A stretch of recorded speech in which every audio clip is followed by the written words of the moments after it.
네, 국회에서 코로나19 확진자가 발생하면서 오전 법제사법위원회 회의와 오후 본회의가 모두 연기됐습니다. 여야가 갈등을 빚었던 새 법제사법위원장 선출은 다음 달 첫 본회의로 연기해 진행하기로 국회의장이 중재했습니다.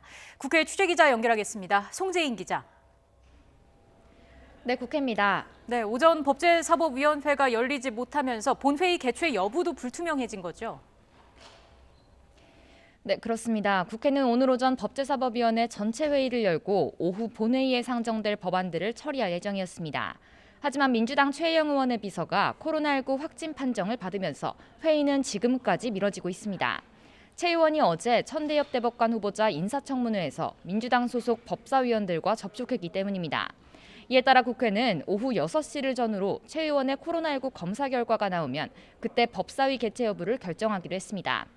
이렇게 되면서 오후 본회의 개최 여부도 불투명해졌고 주요 법안이던 이해충돌방지법과 국회법 개정안 통과도 장담할 수 없게 됐습니다. 이해충돌방지법은 국회의원을 비롯한 공직자가 직무 관련 정보나 지위를 이용해 사익을 추구하지 못하도록 하는 게 골자입니다.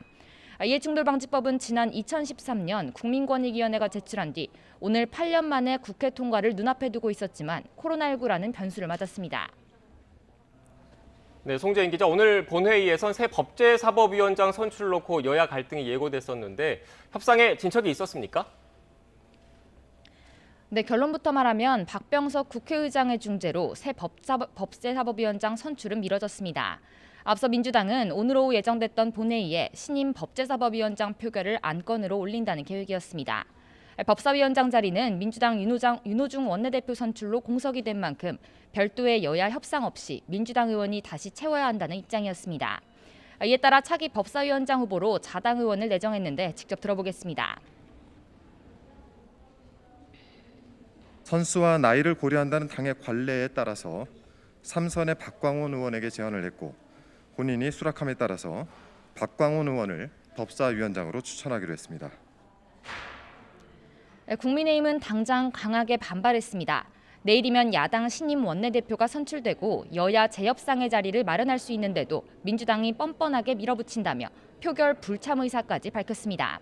이렇게 여야 갈등이 예고되면서 결국 오늘 오전 박병석 국회의장이 중재에 나섰습니다. 여야 원내대표를 차례로 만난 뒤 법사위원장직에 대한 여야의 추가 협상이 필요하다며 표결은 다음 달 7일 본회의로 미루겠다고 밝혔습니다. 우선 새 법제사법위원장 표결은 미뤄졌지만 국민의힘 신임 원내대표와 민주당 윤호중 원내대표 사이 원구성을 둘러싼 기싸움은 불가피할 전망입니다. 네, 여야 상황도 알아보겠습니다. 양당 모두 지도부 교체 작업이 한창이죠. 네, 그렇습니다. 먼저 더불어민주당은 이틀째 차기 당대표 선출을 위한 투표를 진행하고 있습니다. 전국 대의원과 권리당원들의 온라인 투표는 오늘 밤 10시에 마감되는데 이들의 표심이 전체의 85%를 차지하는 만큼 당락을 결정할 전망입니다. 송영길, 우원식, 홍영표 세 후보는 경선 막판 서로 얼굴을 붉히며 경쟁을 벌이기도 했지만 일각에서는 흥행부진 우려가 여전한 상황입니다. 국민의힘도 원내대표 경선 막바지에 접어들었습니다. 김기현, 김태흠, 권성동, 유이동 네 후보 가운데 한 명이 내일 차기 원내대표로 선출됩니다. 국민의힘 차기 원내사령탑은 새 당대표 선출 때까지 대선의 최대 변수인 야권 통합이라는 과제를 해결해야 합니다. 오늘로 임기가 끝나는 조호영 당대표 권한대행은 어제 안철수 국민의당 대표를 만났지만 통합을 둘러싼 대원칙만을 재확인했습니다. 잠시 들어보겠습니다. 당대당 통합에 필요한 여러 가지 요소들, 당명, 로고, 정강정책 이런 부분에 대한 이야기가 있었습니다. 구체적인 말씀을 드리는 것은 적절하지 않을 것 같고.